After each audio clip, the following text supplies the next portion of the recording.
बिहार में चल क्या रहा है ये? एनडीए 200 सीट के ऊपर बढ़त ले रही है। ये किस तरीके का मजाक है? किस तरीके का घपलेबाजी हुई है ग्राउंड पे?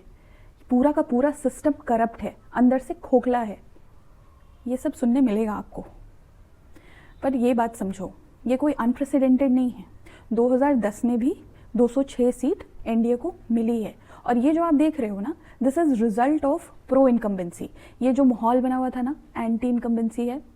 एंटी इनकम्बेंसी तो मुझे भी नहीं लगा जब मैं ग्राउंड पे गई थी 2 महीने पहले, और वहाँ पे जब बिहार के लोगों से जब मैंने बात की ना, तब उन लोगों ने भी मुझे यही क्लियरली बोला था, नीतीश बाबू ही आएंगे सीएम और एनडीए की ही सरकार चाहिए हमें। और मजे की बात बताऊं, एक दिन पहले वहाँ से वोटर अधिकार यात्रा की एक बहुत बड़ी जनसभा रैली का आयोजन हुआ था। उस जगह पे भी कोई इम्पैक्ट मुझे देखने को मिला नहीं था लोगों का, तो मैं तो सरप्राइज्ड नहीं हूँ। देखो, इलेक्शन में सबसे महंगी करेंसी होती है ट्रस्ट। जिस पार्टी के पास सबसे ज्यादा लोगों का ट्रस्ट है, नेचुरली उसी के पास जाता है वोट। और इस ट्रस्ट को बिल्ड करने के लिए ना बहुत मेहनत लगती है। सिर्फ ऐसे ही ट्रस्ट बिल्ड नहीं हो जाता।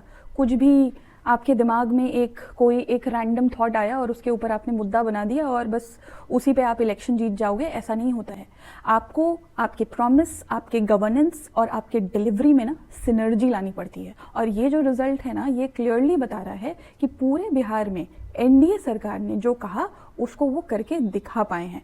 लोगों का ट्रस्ट उनके साथ है। सबसे अच्छी बात मुझे एनडीए की, बीजेपी की खासकर ये लगती है कि सिर्फ गवर्नेंस पे फोकस नहीं है, सिर्फ डिलीवरी पे फोकस नहीं है।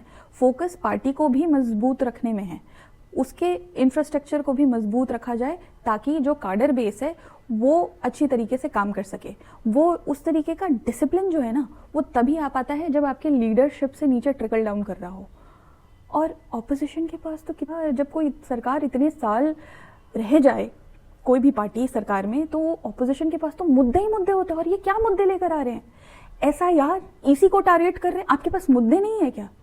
एसआईआर ये कौन सा मुद्दा है? ये तो मतलब रूटीन वर्क है ईसी का। और ये तो ऐसा नहीं है पहली बार हो रहा है, 1952 से कई बार हो चुका है ये। I think if I am not wrong 9 बार हो चुका है। तो ये क्या मुद्दा है? ये रूटीन एक्सरसाइज को आप मुद्दा बना रहे हो। आपके पास कोई मुद्दा नहीं है।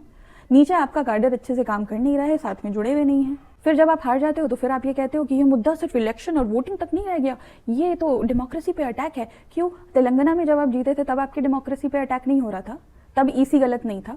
आपकी जीत, दूसरों की जीत घपला।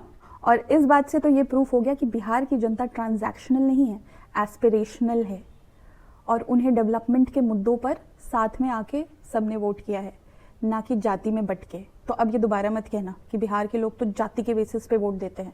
डेवलपमेंट के बेसिस पे वोट दिया है।